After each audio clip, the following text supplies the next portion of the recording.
नमस्कार दोस्तों, आपके अपने YouTube चैनल उत्कर्ष शैलेंद्र अवसर की ऑनलाइन क्लास में एक बार पुनः आप सभी का स्वागत है। राजस्थान सामान्य अध्ययन यानी राजस्थान सामान्य अध्ययन जीके की क्लास में आपके सामने लेकर आ रहा हूं। पटवार की तैयारी करने वाले सभी स्टूडेंट्स, बीएसटीसी की तैयारी करने वाले और पीटीटी की तैयारी करने वाले सभी स्टूडेंट्स के लिए ये क्लास बहुत महत्वपूर्ण रहने वाली है। तो चलिए दोस्तों, आज अपन राजस्थान जीके का 5वां मॉडल पेपर आपके सामने लेकर आ रहे हैं। आज की सीरीज का जो पहला प्रश्न है वो मैं आपके सामने लिख रहा हूं। अगर आपको इस प्रश्न का सही जवाब आता है तो बिल्कुल आप कमेंट कर सकते हैं। हाँ जी, पहला प्रश्न है, महाराणा प्रताप ने अपना अंतिम समय कहां पर बिताया था? महाराणा प्रताप ने अपना अंतिम समय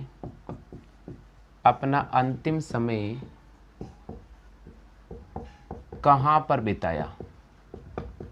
महाराणा प्रताप ने अपना अंतिम समय कहां पर बिताया? बिल्कुल, ऑप्शंस की अगर अपन बात करते हैं तो प्रश्न दे रखा है आहाड़ में, पहला ऑप्शन दे रखा आहाड़ में। दूसरा ऑप्शंस की अगर अपन बात करते हैं तो हमें दे रखा गिलुंड में। दूसरा ऑप्शन दे रखा है आपके सामने गिलुंड में। तीसरा ऑप्शन दे रखा हमारे पास में खानवा में। और चौथा ऑप्शन की अगर अपन बात करते हैं तो चौथा ऑप्शन है चावंड में। चावंड में, बिल्कुल। महाराणा प्रताप ने अपना अंतिम समय कहां पर बिताया था? बहुत ही इंपॉर्टेंट प्रश्न है आपके सामने आज की सीरीज में रहने वाले टॉप 10 क्वेश्चंस, जिसमें आपके सामने पहला प्रश्न रख दिया है।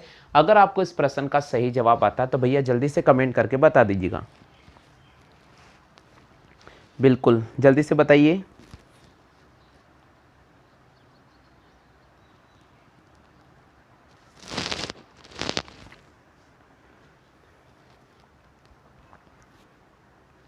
हाँ जी, बहुत अच्छी बात है। आप में से कितने स्टूडेंट हैं जो पहले प्रश्न का डी आंसर लेकर आ चुके हैं?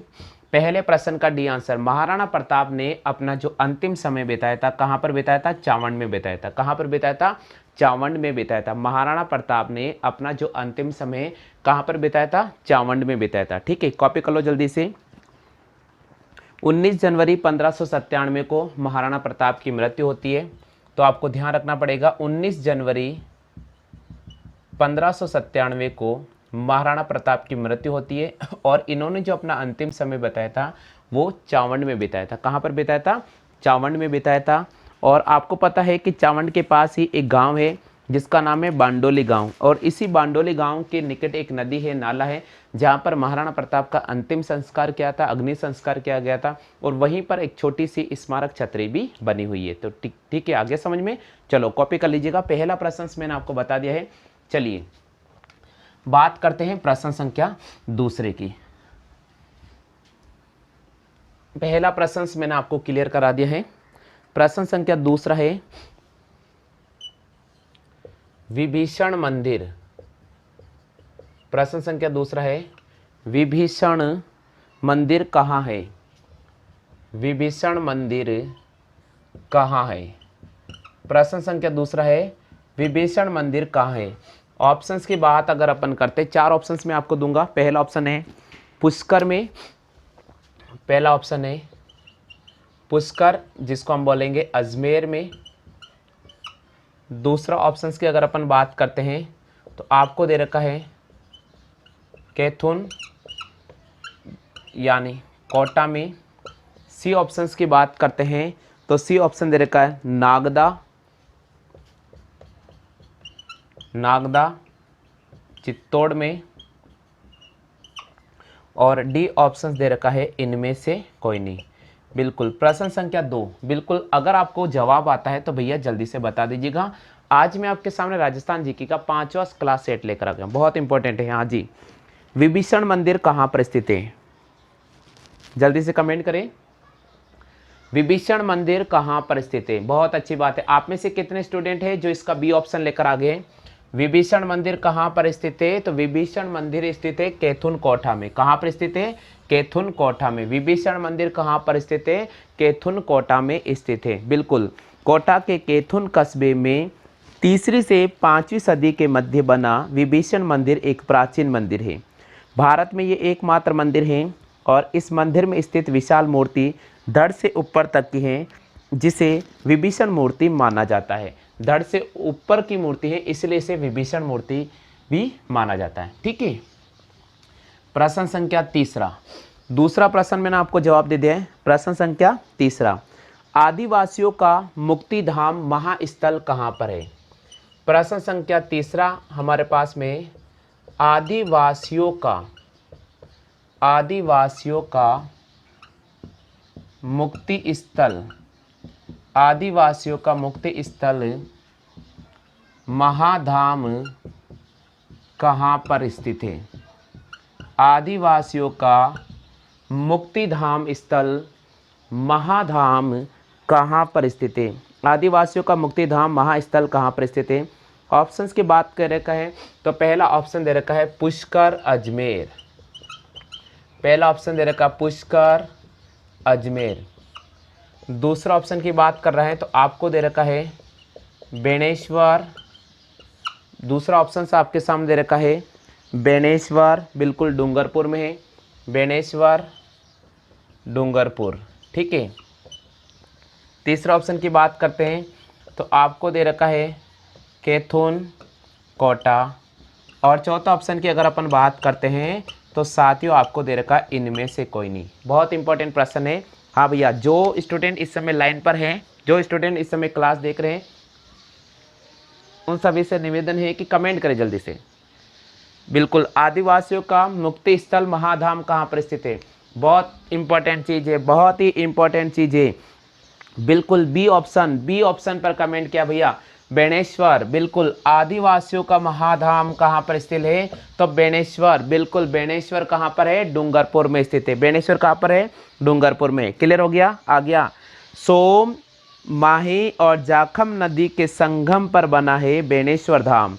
सोम, माही और जाखम नदी के संगम पर बना है बेणेश्वर धाम। सोम, माही और जाखम नदी के संगम पर बना है बेणेश्वर धाम।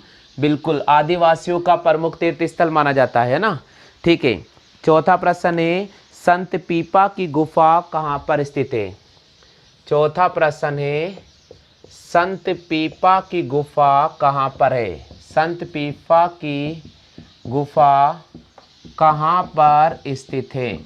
संत पीपा की गुफा कहाँ पर स्थित है? बिल्कुल कमेंट कीजिएगा, संत पीपा की गुफा कहाँ पर स्थित है? ऑप्शन दे रखा है टोडाग्राम टॉक में। ऑप्शन दे रखा है आपके सामने टोडाग्राम टॉक में, टोडाग्राम टॉक में। बिल्कुल, बी ऑप्शन दे रखा है रामपुरा अजमेर में। बी ऑप्शन दे रखा है रामपुरा अजमेर में। सी ऑप्शन आपको दे रखा है उनियारा टोक में। सी ऑप्शन आपको दे रखा है उनियारा टोक में। और डी ऑप्शन आपको दे रखा है इनमें से कोई नहीं। डी ऑप्शन दे रखा है इनमें से कोई नहीं। संत पीपा की गुफा कहाँ पर स्थित है? बहुत इंपॉर्टेंट प्रश्न है। प्रश्न संख्या 4।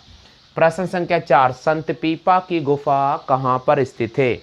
बिल्कुल, संत पीपा कुछ समय टोडाग्राम टॉक में भी रहते, जहाँ पीपा जी की गुफा है, जिसमें वे भजन किया करते थे। यहीं पर उन्होंने समाधि ली थी। और उनकी छतरी कहाँ पर है? तो ये प्रश्न आता है तो आपको गागरोन को राइट करना पड़ेगा, झालावाड़ को राइट करना पड़ेगा। तो यहाँ पर चौथे प्रश्न का तो ए आंसर होगा।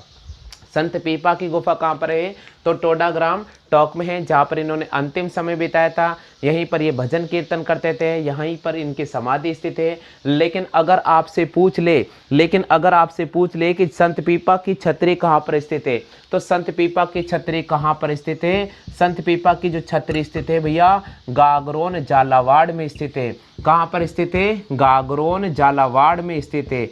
तो ये आपको थोड़ा ध्यान रखना पड़ेगा, ये क्वेश्चंस बहुत इंपॉर्टेंट है। चलिए पांचवें प्रश्न की बात करते हैं। पांचवा प्रश्न की बात करते हैं। पांचवा प्रश्न क्या बोल रहा है? प्रश्न संख्या 5, बहुत ही इंपॉर्टेंट प्रश्न लेकर आ रहा हूं मैं राजस्थान जीके के। जी, पांचवा प्रश्न है कुंभ श्याम जी मंदिर कहाँ पर स्थित है? बिल्कुल, पांचवा प्रश्न है कुंभ श्याम जी मंदिर कहाँ पर स्थित है?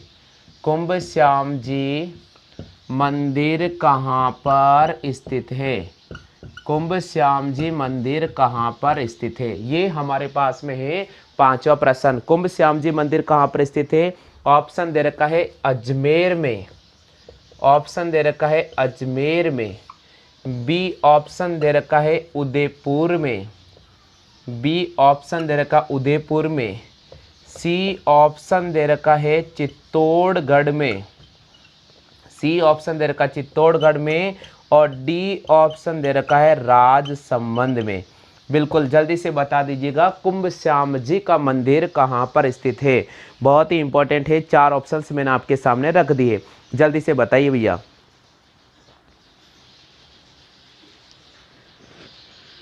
बिल्कुल बहुत ही इंपॉर्टेंट प्रश्न है। कुंभ श्याम जी का मंदिर कहाँ पर स्थित है? कुंभ श्याम जी का मंदिर चित्तौड़गढ़ में स्थित है, चित्तौड़गढ़ दुर्ग में स्थित है। महाराणा कुंभा ने 15वीं शताब्दी में इस मंदिर का निर्माण कराया था और वर्तमान में इस मंदिर को मामादेव के मंदिर के नाम से भी जाना जाता है। तो प्रश्न अगर आ जाए कि मामादेव का मंदिर कहाँ पर स्थित है, मामादेव का मंदिर कहाँ पर स्थित है, तो भैया आपको राइट करना पड़ेगा चित्तौड़गढ़ में स्थित है और इसका निर्माण महाराणा कुंभा ने कराया था, 15वीं शताब्दी में कराया था लगभग। ठीक है, क्लियर हो गया? आ गया सभी को समझ में? चलिए बात करेंगे प्रश्न संख्या 6 की। अब आपके सामने लेकर आ रहा हूं मैं प्रश्न संख्या 6। हाँ भैया, प्रश्न संख्या 6 की बात करते हैं। छठा प्रश्न है, चूलगिरी जैन मंदिर कहाँ पर स्थित है? छठा प्रश्न आपके सामने रखा है कि चूलगिरी जैन मंदिर कहाँ पर स्थित है? चूलगिरी जैन मंदिर कहाँ पर स्थित है?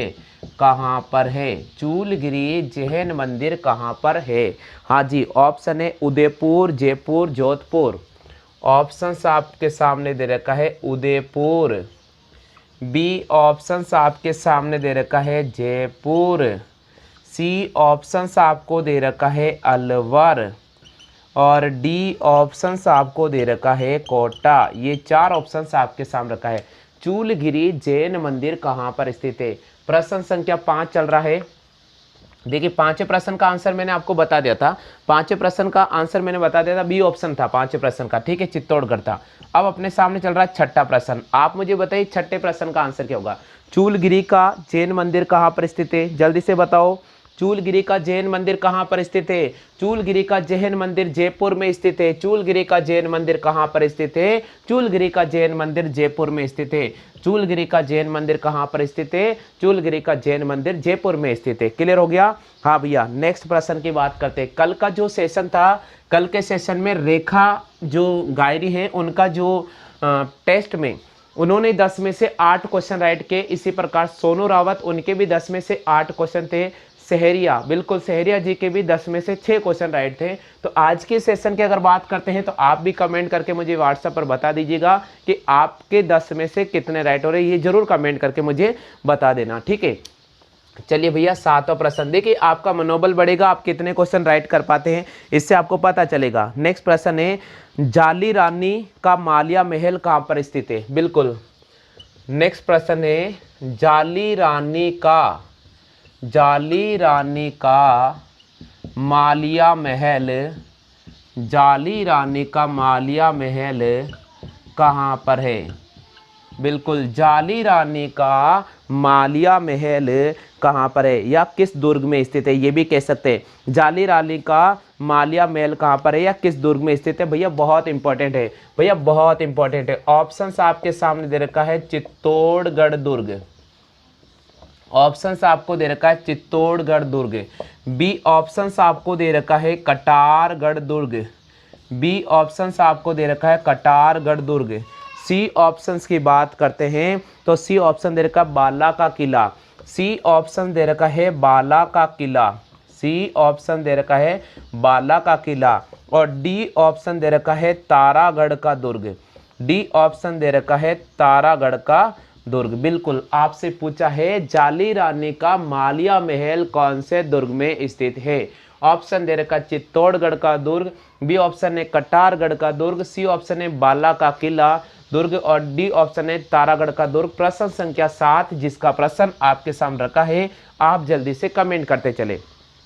हाँ बच्चों, ध्यान रखिएगा, आपके कितने आंसर राइट होते हैं जैसे ही क्लास कंप्लीट होती है आप बिल्कुल कमेंट करके मुझे व्हाट्सअप नंबर पे बता दीजिए कि आपके सेशन के कितने प्रश्न है जो आप राइट कर पा रहे हैं। जी, जाली रानी का मालिया महल कहाँ पर स्थित है? जाली रानी का मालिया महल कहाँ पर स्थित है? जल्दी से बताइए। चित्तौड़गढ़ का दुर्ग, कट्टारगढ़ का दुर्ग, बाला का किला, तारागढ़ का दुर्ग। अच्छा, बहुत अच्छी बात है। बी ऑप्शन पे लाइन लगी है, बी ऑप्शन पे लाइन लगी है, कटारगढ़ का दुर्ग। बिल्कुल, जाली रानी का मालिया महल जो है वो कटारगढ़ के दुर्ग में स्थित है। हाँ जी, बहुत अच्छी बात है, बी ऑप्शन। और किस किस का आ गया है बी ऑप्शन? और किस किस का आ गया बी ऑप्शन? जल्दी से बताओ। चलिए बात करेंगे प्रश्न संख्या 8 की। देखिए भैया, कहीं नहीं जाना है, रीजनिंग की क्लास साथ के साथ चलेगी, रीजनिंग की क्लास साथ के साथ चलेगी, ध्यान रखिएगा। प्रश्न संख्या 8वां है, प्रश्न संख्या 8वां है, छोटा रामदेवरा, छोटा रामदेवरा कहाँ पर स्थित है? छोटा रामदेवरा कहाँ स्थित है? छोटा रामदेवरा कहाँ स्थित है? ऑप्शंस दे रखा है आपके सामने, राजस्थान, ऑप्शन दे रखा है राजस्थान, दूसरा ऑप्शन दे रखा है महाराष्ट्र, तीसरा ऑप्शन दे रखा है पंजाब और चौथा ऑप्शन दे रखा है गुजरात।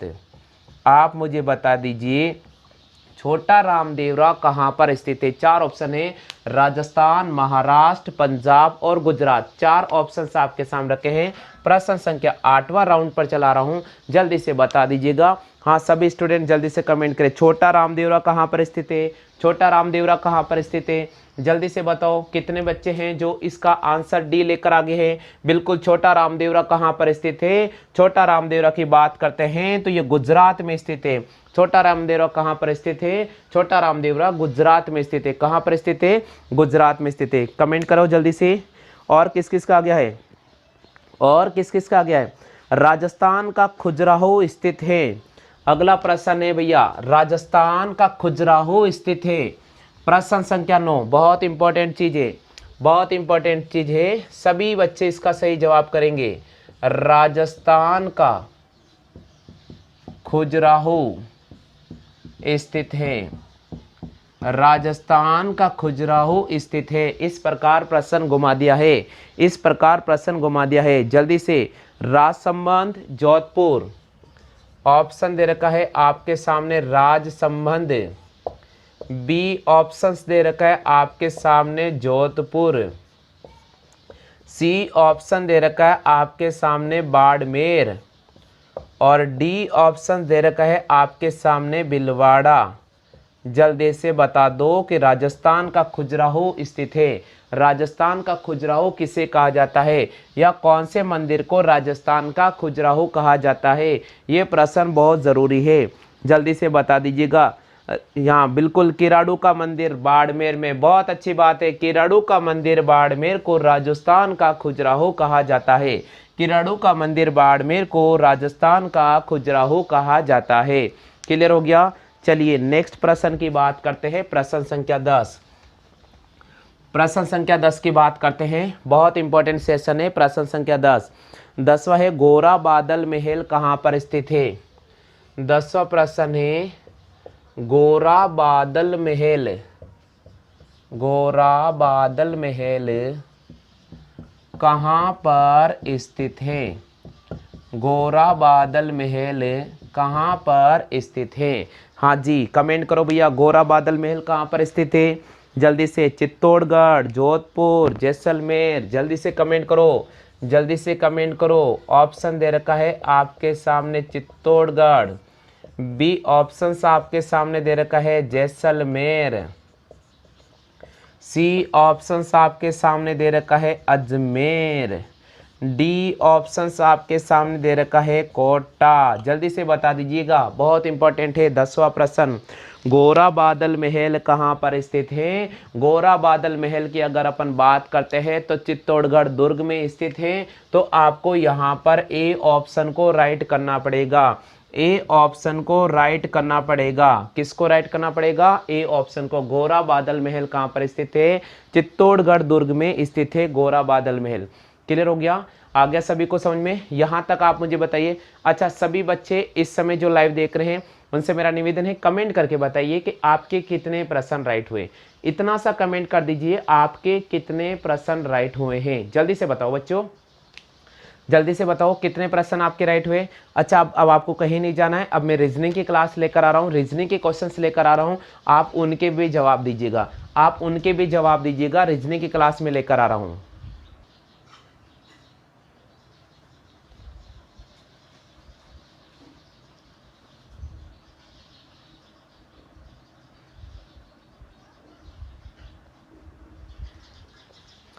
चलिए, अब क्लास में आपके सामने रीजनिंग के लेकर आ रहा हूँ। बिल्कुल, अब आपके सामने रीजनिंग की क्लास लेकर आ रहा हूँ। ठीक है, तो ध्यान रखिएगा। प्रश्न संख्या 11 से अपन करेंगे, बहुत महत्वपूर्ण प्रश्न रहेंगे और सभी स्टूडेंट से निवेदन है कि वीडियो को मिस नहीं करें, है ना। प्रश्न संख्या 11 ये अपना रीजनिंग का क्वेश्चन होगा। 11 प्रश्न रीजनिंग का होगा। आप एक बार पढ़ लीजिए 11 प्रश्न क्या कह रहा है। 11 प्रश्न क्या कह रहा है, BA5 प्रश्न दे रखा है, BA5 कॉमा आगे दे रखा है CC4, CC4। चलिए, आगे दे रखा आपको प्रश्नवाचक का चिन्ह, प्रश्नवाचक का चिन्ह यानी रिक्त स्थान, और HG2 प्रश्नवाचक का चिन्ह HG2। चलिए, इसका जवाब करें भैया, इसका जवाब करें, इसका जवाब करें DB3 ऑप्शन है, पहला ऑप्शन है DB3। दूसरा ऑप्शन की बात करते हैं तो दे रखा EB3, EB3। सी ऑप्शंस की बात करते हैं तो दे रखा EE3, EE3। और डी ऑप्शंस की बात करते हैं तो आपको दे रखा है DE3। चलो जल्दी से बताओ प्रश्न संख्या 11 का आंसर क्या होगा। देखो भैया, आप तुक्के नहीं मारे। जो स्टूडेंट तुक्के मारने में कुछ विश्वास रखते हैं ना, तो फिर उनका सिलेक्शन में थोड़ा विश्वास बहुत कम होता है। ठीक है, तो तुक्के नहीं मारे, आप निकाले भले, कोई दिक्कत नहीं। दिक्कत नहीं आ रहा तो कोई दिक्कत नहीं, आप सुन लीजिएगा, समझ लीजिएगा, निकालने की कोशिश करें। हाँ भैया, जल्दी से बताओ, जल्दी से बता दीजिए आंसर क्या होगा।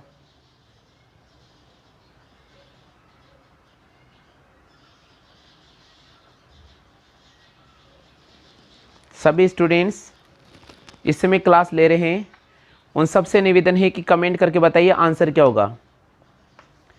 बिल्कुल बिल्कुल, C option, C option right होगा भैया। 11वें प्रश्न का सी ऑप्शन राइट होगा, EE3। किसको राइट करना होगा हमें, EE3 को राइट करना होगा। किसको राइट करना होगा हमें, EE3 को राइट करना होगा। किसको राइट करना होगा, EE3 को राइट करना होगा।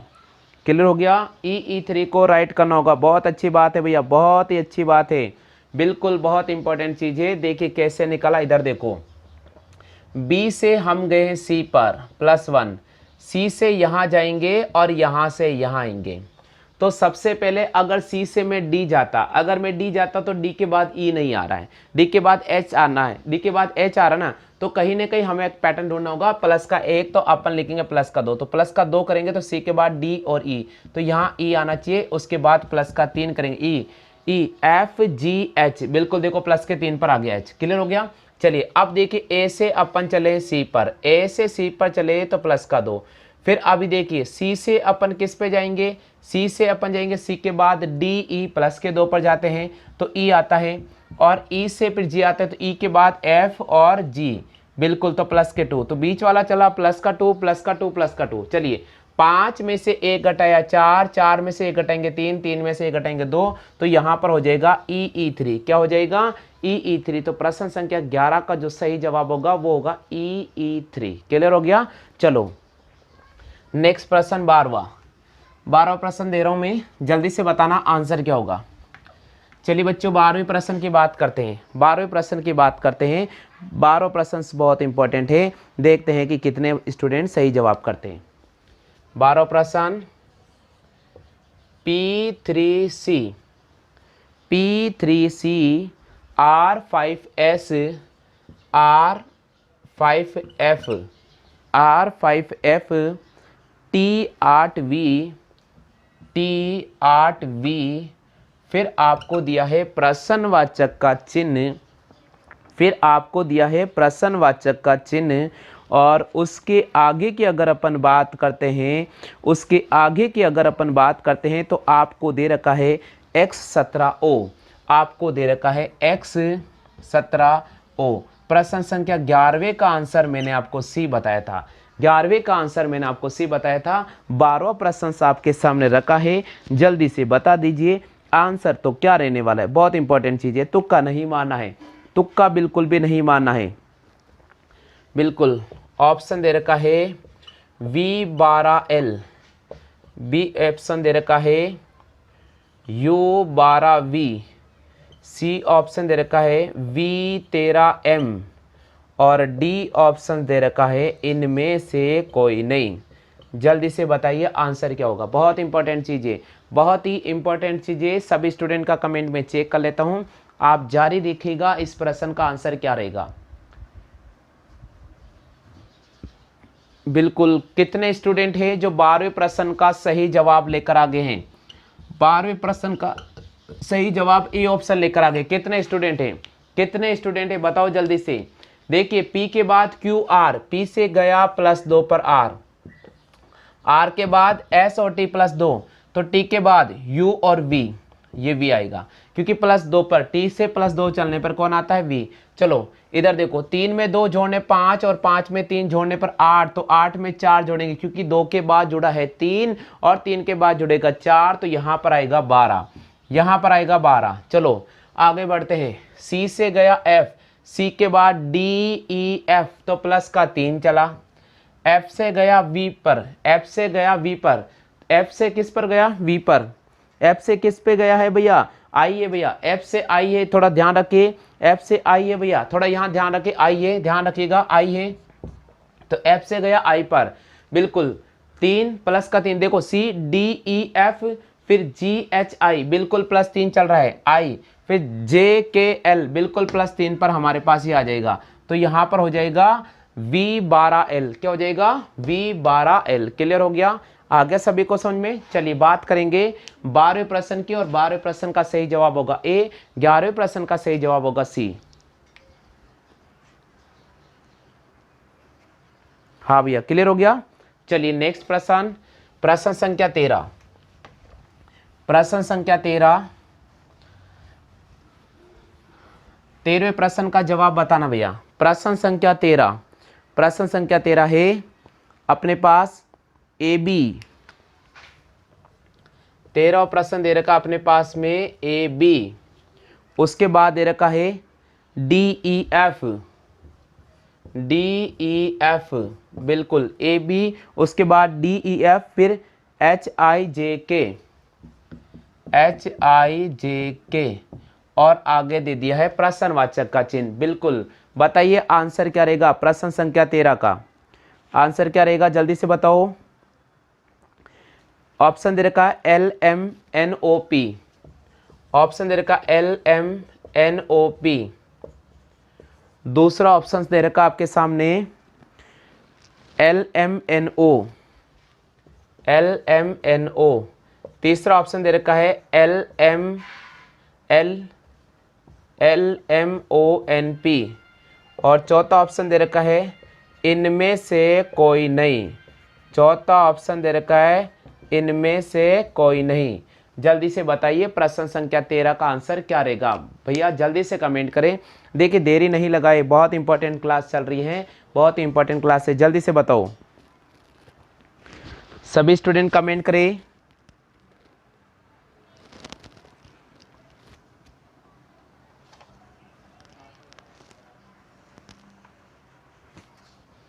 चलिए इधर देखो बच्चों कैसे करना होगा।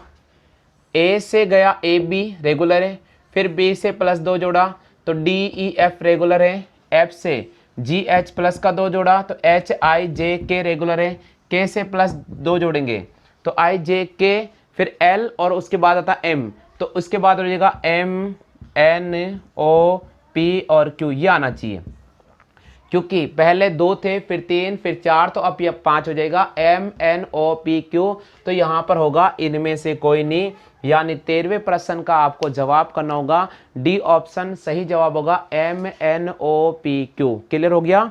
आया सबको समझ में? सबको आगे क्या समझ में? आ गया बच्चों। चलिए नेक्स्ट प्रश्न की बात करते हैं, 14 प्रश्न। नेक्स्ट प्रश्न की बात करते हैं 14 प्रश्न। बिल्कुल 14 प्रश्न आपके सामने दे रहा हूं, बहुत इंपॉर्टेंट है। चलिए भैया 14 प्रश्न की बात करते हैं। 14 प्रश्न बोल रहा है, घड़ी के मिनट की सुई, घड़ी के मिनट की सुई, घड़ी के मिनट की सुई 15 सेकंड में, 15 सेकंड में कितना कोण बनाती है? 15 सेकंड में कितना कोण बनाती है? बिल्कुल, घड़ी के मिनट की सुई 15 सेकंड में कितना कोण बनाती है? ऑप्शन दे रखा है 10 डिग्री, बी ऑप्शन दे रखा है 150 डिग्री, सी ऑप्शन दे रखा है 1.5 डिग्री, डी ऑप्शन दे रखा है 1/8 डिग्री। जल्दी से बता दीजिएगा, घड़ी के मिनट की जो सुई है वो 15 सेकंड में कितने डिग्री का कोण बनाती है? प्रश्न संख्या 14 आपके सामने स्क्रीन पर है। अगर आपको जवाब आता है तो जल्दी से कमेंट करें। घड़ी के मिनट की सुई 15 सेकंड में कितने डिग्री का कोण बनाती है? हाँ सभी बच्चे ध्यान रखिएगा, सभी बच्चे ध्यान रखिएगा, बहुत ही महत्वपूर्ण प्रश्न है। कमेंट करें भैया, घड़ी के मिनट की सुई 15 सेकंड में कितना डिग्री कोण बनाती है? जल्दी से बताओ, जल्दी से बताओ। 10 डिग्री, 150 डिग्री, 1.5 डिग्री, 1/8 डिग्री, जल्दी से बताइएगा। देखिए दोस्तों, आपको एक तरीका याद रखना पड़ेगा, आपको एक तरीका याद रखना होगा। घड़ी वाले टॉपिक वीडियो के डिस्क्रिप्शन बॉक्स में चले जाइएगा और आपको घड़ी वाले टॉपिक का लिंक मिल जाएगा। नहीं तो आप प्ले लिस्ट में जाइएगा और रीजनिंग में घड़ी वाला टॉपिक बिल्कुल आप अध्ययन करें, क्योंकि अब मैं आपको मिक्सअप टेस्ट करा रहा हूँ तो सारे क्वेश्चन आने वाले हैं। देखिएगा, अगर अपन बात करते हैं, इस डायग्राम को आप गौर से देखना, इस डायग्राम को आप गौर से देखना। मिनट वाली सुई की बात करें तो मिनट वाली सुई राउंड होती है और मिनट वाली सुई होती है जो 60 मिनट में 360 डिग्री कोण बनाती है। मिनट वाली सुई 60 मिनट में 360 डिग्री कोण बनाती है और मिनट वाली जो सुई होती है 1 मिनट में 6 डिग्री कोण बनाती है और मिनट वाली जो सुई होती है 1 सेकंड की बात करें तो 1/10 डिग्री कोण बनाती है। ये आपको ध्यान रखना होगा। मिनट वाली जो सुई होती है 1 मिनट में 6 डिग्री कोण बनाती है और आपको पता होगा बच्चों कि 1 मिनट में 60 सेकंड होता है, तो 60 सेकंड बराबर 6 डिग्री और सेकंड को नीचे ले जाऊंगा, 6 से कट जाएगा, अपने पास ऐसा आ जाएगा, देखो 6/60 और इसको काटने हो जाएगा 1/10 डिग्री। तो आपको प्रश्न पूछा है, घड़ी के मिनट की सुई पूछा है, घड़ी के मिनट की सुई 15 सेकंड में कितना कोण बनाएगी? तो आपको 15 में 10 का डिवाइड करना है, जवाब हो जाएगा 1.5 डिग्री। तो आपको यहां पर कौन सा ऑप्शन को राइट करना होगा? यहां पर आपको सी ऑप्शन को राइट करना होगा। क्लियर हो गया? चलिए नेक्स्ट प्रश्न देता हूं, प्रश्न संख्या 15 की बात करते हैं। प्रश्न संख्या 15 की बात करते हैं, बहुत इंपॉर्टेंट प्रश्न है, प्रश्न संख्या 15। चलिए बात करते हैं प्रश्न संख्या 15। देखिए बच्चों, 15वां प्रश्न क्या कह रहा है?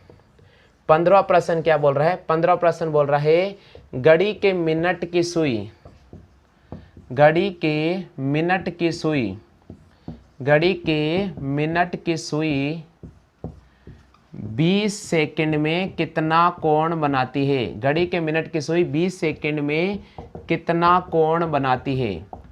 घड़ी के मिनट की सुई 20 सेकंड में कितना कोण बनाती है? चलो बताओ जल्दी से, घड़ी के मिनट की सुई 20 डिग्री में कितना कोण बनाती है?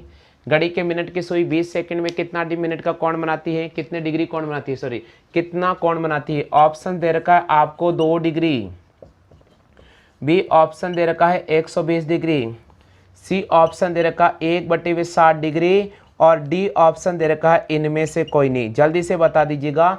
इस प्रश्न की उम्मीद मैं कर रहा हूं सभी स्टूडेंट सही कमेंट करेंगे। घड़ी के मिनट की सुई, घड़ी के मिनट की सुई, बहुत अच्छी बात है, बहुत अच्छी बात है। घड़ी के मिनट की सुई 20 सेकंड में कितना कोण बनाती है? 2 डिग्री कोण बनाती है। सबके सही जवाब हो गया। क्या करना होगा? 20 में किसका डिवाइड करना होगा? 10 का डिवाइड करना होगा, तो हमारे पास आ जाएगा 2 डिग्री। कितना आ जाएगा? 2 डिग्री। क्लियर हो गया? तो आज के सेशन में मैंने आपको 10 तो राजस्थान जीके के प्रश्न कराए और 5 आपको रीजनिंग क्वेश्चन कराए। अब मैं आपको 2 क्विज दूंगा, अब मैं आपको 2 क्विज दूंगा। सभी स्टूडेंट से निवेदन है कि आप इन क्विज का जवाब करें। सभी स्टूडेंट से निवेदन है आप इन क्विज का जवाब करें। चलिएगा, अब मैं आपके सामने 2 क्विज रखूंगा और आपको जवाब करना होगा मेरे व्हाट्सअप नंबर पे। मेरे व्हाट्सअप नंबर पे जवाब करना होगा सभी स्टूडेंट को मेरे व्हाट्सअप नंबर पे जवाब करना होगा। चलिए, आज के इस सेशन का आपके सामने क्विज रख रहा हूं, जल्दी से बताना देखिए कौन से स्टूडेंट ऐसे भाग्यशाली होंगे जो इस क्विज का सही जवाब देंगे, चलिएगा, लिखता हूं प्रश्न। क्वेश्चन नंबर फर्स्ट लिखता हूं आपके सामने। क्वेश्चन नंबर फर्स्ट है 8 बजे घड़ी की दोनों सुइयों के मध्य 8 बजे घड़ी की दोनों सुइयों के मध्य कितना कोण होगा? 8 बजे घड़ी की दोनों सुइयों के मध्य कितना कोण होगा? ऑप्शंस आपके सामने है 100 डिग्री, दूसरा ऑप्शंस आपके सामने है 200 डिग्री, तीसरा ऑप्शंस आपके सामने 240 डिग्री और चौथा ऑप्शंस आपके सामने है 120 डिग्री। बिल्कुल, 8 बजे घड़ी की दोनों सुइयों के मध्य कितना डिग्री का कोण होगा, यानी कितना कोण होगा, ये आपसे पूछा गया है। और आज के सीरीज का दूसरा प्रश्न है। पहला प्रश्न मैंने लिख दिया है, आज के सीरीज का दूसरा प्रश्न है जो मैं आपके सामने लिख रहा हूं। पहला प्रश्न दे रखा है 225, ठीक है। उसके बाद आपको दे रखा है 144, देखिए 225 दे रखा है, उसके बाद आपको दे रखा है 144, उसके बाद दे रखा 81 और फिर पूछा है प्रश्नवाचक का चिन्ह। फिर पूछा है आपसे प्रश्नवाचक का चिन्ह।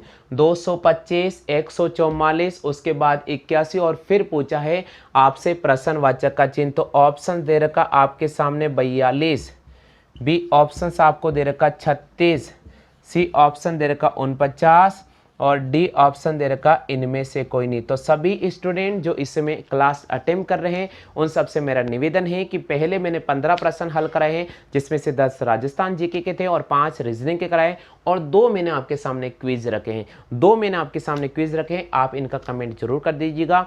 वीडियो कैसा लगा इसके बारे में जरूर कमेंट करें। आज के लिए बस इतना ही साथियों, जय हिंद, वंदे मातरम।